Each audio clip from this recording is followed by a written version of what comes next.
ndani wa nyamu la nyanja manja mwake, ndani wa tula kumwamba ndi chanza chake, mapiri ya magwada pamaso pake, timilu iliyonse Mulungu watu ndi wa muyaya palibe womuimika.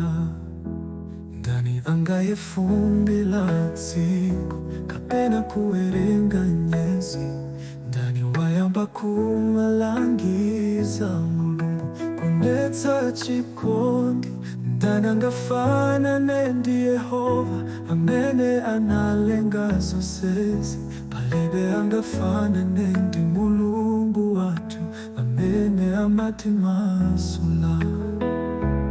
Kodi sunamve, kodi sukudziwa, Iye ndi Mulungu wa muyaya, mphamvu ya mawu ake amalimbitsa otopa,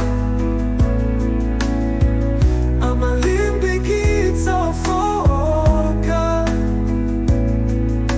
amene amadalira Yehova adzawuluka ngati chiwombankhanga, adzatamanga osatopa, adzayenda osatopa, poti Mulungu wathu ndi wa muyaya, chikondi chake sichitha.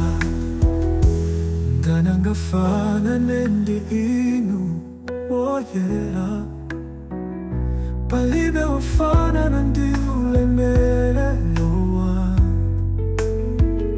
Simumatopa, simumaleka, nzeru